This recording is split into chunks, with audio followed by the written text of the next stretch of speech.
Hello et bienvenue dans État d'âme, un podcast où l'on parle d'entrepreneuriat comme on le vit vraiment, avec authenticité, conscience et alignement. Je suis Éléonore, consultante en marketing et en communication digitale, coach et formatrice, et ici je partage mes coulisses, mes transitions, mes prises de conscience et tout ce que signifie entreprendre en restant profondément soi. État d'âme, c'est un espace simple, sincère, vrai, pour donner du sens à ce qu'on crée. On y explore un entrepreneuriat plus humain, alignement, intuition, équilibre, éthique et la vraie vie derrière nos business. Parfois en solo, parfois avec des femmes inspirantes, je t'emmène au cœur d'un entrepreneuriat aligné où l'on avance avec plus de vérité, plus de conscience et de douceur.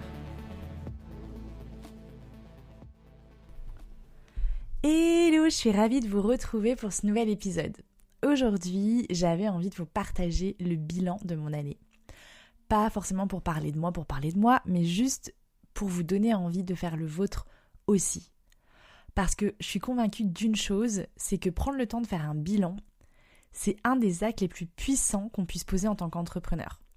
Faire un bilan, c'est pas juste regarder ce qui a marché ou ce qui n'a pas marché. Pour moi, c'est prendre du recul, se mettre de la conscience sur son chemin, c'est honorer ce qu'on a construit et surtout de décider en conscience de la suite. Alors dans cet épisode, je vais vous partager ce qui a vraiment fonctionné pour moi cette année, ce qui m'a challengé, ce que j'ai appris et surtout les décisions que j'en tire. Et je vous inviterai évidemment tout au long de l'épisode à faire ce travail pour vous aussi. Alors déjà, pourquoi faire un bilan ? Faire régulièrement le bilan de son business, pour moi c'est essentiel pour plusieurs raisons. D'abord, ça permet de voir le chemin qu'on a parcouru et souvent, en fait, on ne se rend pas forcément compte de tout ce qu'on a accompli tant qu'on ne s'arrête pas. Ensuite, ça permet d'observer ce qui a bien fonctionné, mais aussi ce qui a moins bien fonctionné. Et l'idée ici, c'est vraiment de tirer des vrais apprentissages de ce qu'on vit. Parce que pour moi, chaque difficulté, chaque erreur, elle est là pour nous apprendre quelque chose. Et surtout, le fait de faire un bilan, ça va vous permettre de poser des intentions claires pour la suite, plutôt que d'avancer en mode pilote automatique. Alors la première étape, c'est ce qui m'a fait grandir cette année. Et quand je fais le bilan de cette année, la première chose qui me vient, c'est vraiment les relations que j'ai créées. Le réseau professionnel que j'ai pu créer et qui, à mon sens, est aujourd'hui solide, inspirant, soutenant aussi pour moi. Les clients que j'ai pu rencontrer avec qui j'ai eu des vraies connexions, les relations professionnelles qui sont devenues des relations amicales. Et ça m'a vraiment confirmé à quel point l'environnement dans lequel on évolue, il influence directement notre énergie, notre motivation et notre vision. Aujourd'hui, être bien entouré pour moi, c'est non négociable. Et sur le plan professionnel, j'ai accompagné plus de 56 clients cette année sur des projets assez variés, de la stratégie de contenu, de l'accompagnement business et communication, des formations, des sites web, des vidéos, etc. Et cette diversité, elle m'a confirmé une chose essentielle, c'est que ma zone de génie, c'est la stratégie, mais dans une variété de supports et d'actions de communication. Moi, j'ai vraiment besoin d'alterner entre de la réflexion stratégique et vraiment de l'opérationnel pur, parce que j'adore autant réfléchir que faire. Le travail en solo, mais aussi la dynamique de groupe, parce que je suis plutôt quelqu'un d'introverti, c'est-à-dire que je me recharge en étant seule, mais que je suis très sociable, c'est-à-dire que j'adore rencontrer des nouvelles personnes, j'adore les gens en général, et que j'ai aussi besoin d'alterner entre de la création, de la transmission et vraiment de l'accompagnement en mode vraiment coaching. Et finalement, quand je respecte ça, je suis beaucoup plus alignée, je suis beaucoup plus performante, et surtout, je prends beaucoup plus de plaisir dans tout ce que je fais. Ensuite, j'ai eu la chance d'intervenir lors de plusieurs événements pour partager mon parcours, notamment comment j'ai transformé un burn-out en 2019 en un business aligné et rentable aujourd'hui, mais aussi des interventions plus sur de la stratégie de communication, sur mes conseils en termes de personal branding. Enfin voilà, j'ai pu intervenir sur différents sujets et ça m'a appris qu'en fait, transmettre, partager, inspirer, ça fait vraiment profondément partie de qui je suis et de ce que j'aime en fait et qui me fait vibrer. Cette année, ça m'a aussi rappelé pourquoi j'ai choisi l'entrepreneuriat. J'ai pu voyager, j'ai pu profiter de ma famille, j'ai pu passer du temps avec ma fille, tout en continuant à développer mon activité. Et ça, pour moi, c'est la plus belle réussite, c'est d'avoir créé un business qui soutient ma vie vraiment et non l'inverse. J'ai aussi trouvé un équilibre beaucoup plus juste. J'ai trouvé cette année entre la vie pro et la vie perso. J'ai intégré plus de self-care, plus d'écoute de moi-même, plus de respect de mes besoins.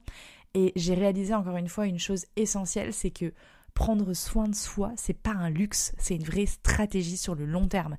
C'est vraiment ça qui va faire en sorte que vous allez durer, que vous allez pouvoir vous investir à fond dans votre business, pour vos clients, pour votre famille, pour vos amis, etc.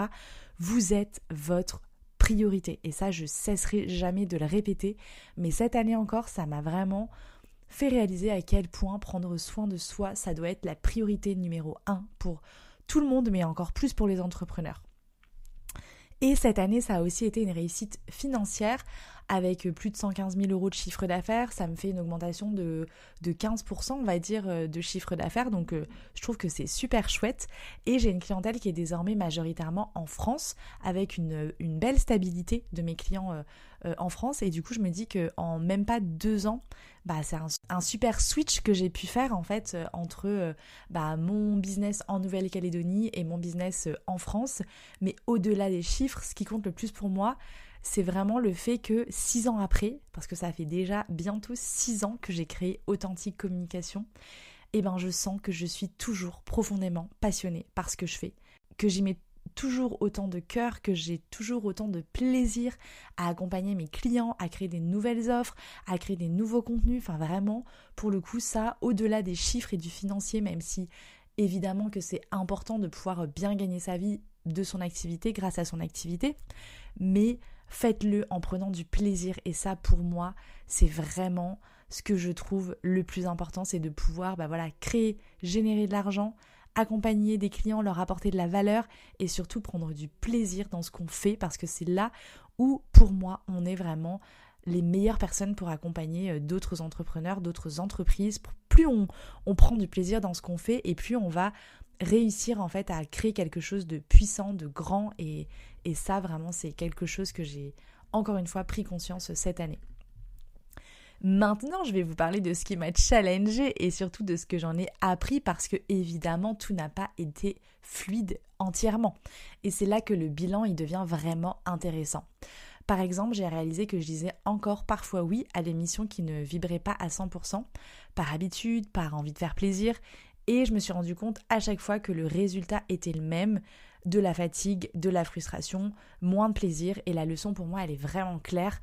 Quand ça ne vibre pas dès le départ, ça finit toujours par coincer. Donc en 2026, je choisis d'écouter encore plus mon intuition. Un autre point, c'est que malgré le fait que j'ai trouvé quand même un bel équilibre entre vie pro, vie perso, j'ai quand même constaté que j'attendais parfois d'être épuisée avant de me reposer. Alors que les signaux de fatigue, ils sont là, et l'équilibre, c'est un ajustement constant. Donc voilà, j'essaye de plus en plus de m'écouter plus tôt en fait, et de pas attendre d'être épuisée pour me reposer. Une autre prise de conscience, c'est que j'ai parfois du mal à investir en moi, à demander de l'aide, à me faire accompagner. C'est ce côté un peu autodidacte qui aime faire toute seule, que j'ai en moi, mais ça m'a aussi montré que de me faire accompagner, en fait, ça me fait énormément gagner de temps, de clarté, d'énergie. Alors en 2026, je choisis d'investir encore plus en moi. Et j'ai appris évidemment que déléguer ne suffit pas, qu'il faut oser être clair, poser ses attentes dès le départ pour éviter justement les frustrations. Et j'ai compris que j'avais le droit aussi d'arrêter un projet qui ne me faisait plus vibrer, même si je l'avais commencé, même si je m'y étais engagée, parce que finalement rester aligné pour moi c'est beaucoup plus important que d'aller au bout à tout prix. Et du coup, ce que je retiens de cette année, c'est que si je devais la résumer en une phrase, ce serait: plus je m'aligne et plus tout devient fluide. Le bilan, il n'est pas vraiment là pour juger, il est plutôt là pour moi pour comprendre, pour ajuster, pour choisir consciemment la suite de notre aventure.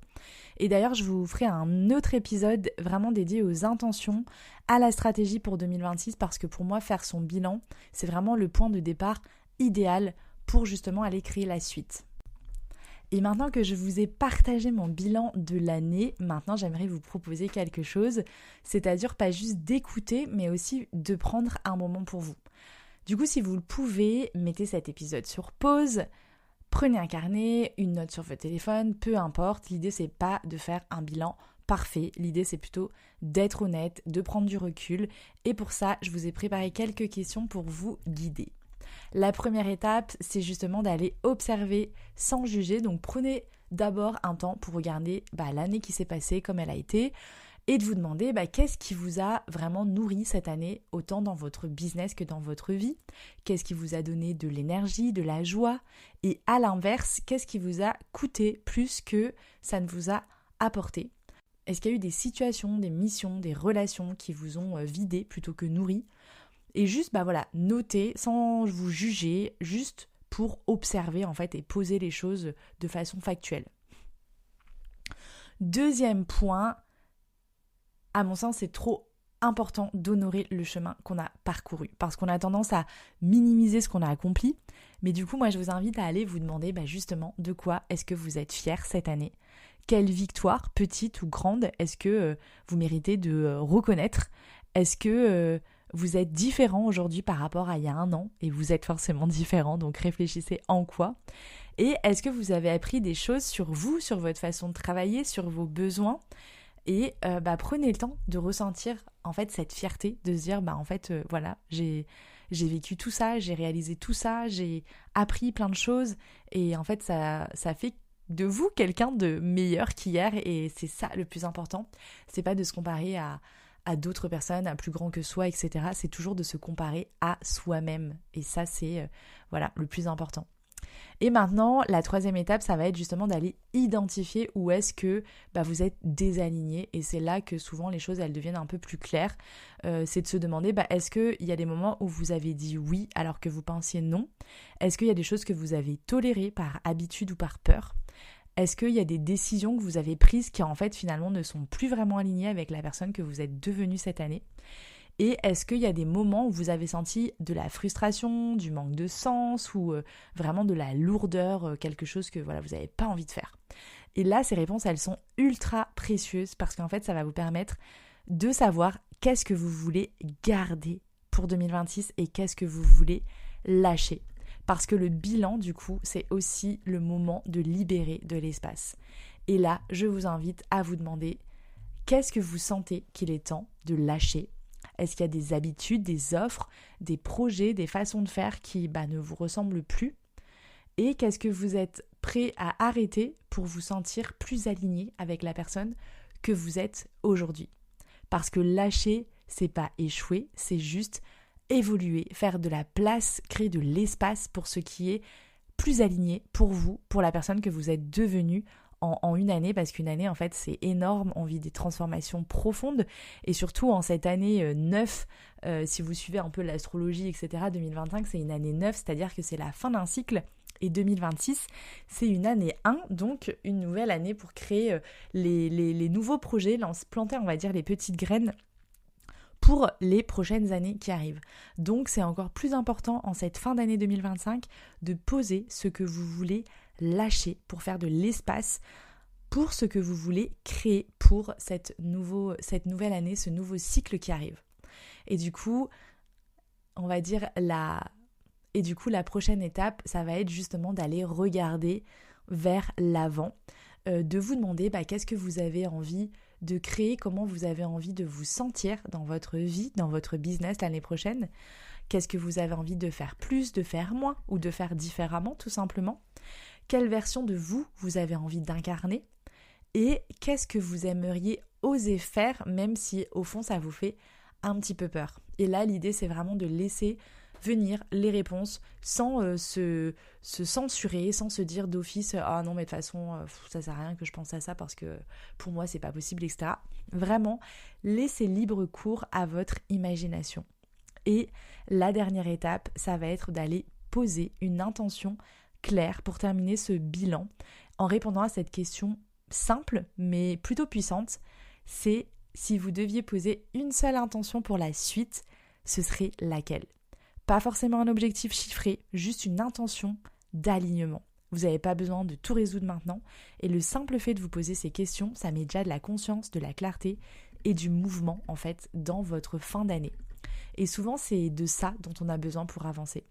Alors si cet épisode vous a donné envie de faire votre propre bilan, Prenez ce temps, promis, il vous apportera beaucoup de clarté, de gratitude et de conscience. Et si vous êtes dans une phase de transition, de réalignement, que vous sentez que votre business mérite un nouveau souffle, je propose des coachings 100% sur mesure pour vous accompagner à aligner encore plus votre business, votre communication, votre mindset, etc. Donc n'hésitez pas à me contacter. Je vous dis à dans 15 jours. Je vous souhaite surtout de très belles fêtes de fin d'année. Prenez soin de vous, prenez soin de vos proches. Profitez de tout ce que vous avez à vivre. Et puis on se retrouve l'année prochaine avec justement un nouvel alignement, une nouvelle stratégie pour la nouvelle année. Et du coup, je vous aiderai à justement aller définir cette nouvelle stratégie pour ce nouveau cycle 1 qui va entraîner plein de projets en fait pour les futures années qui arriveront. Je vous embrasse fort, je vous souhaite encore plein de belles choses en cette fin d'année et surtout de kiffer votre vie et de profiter des personnes que vous aimez. À bientôt, ciao ciao!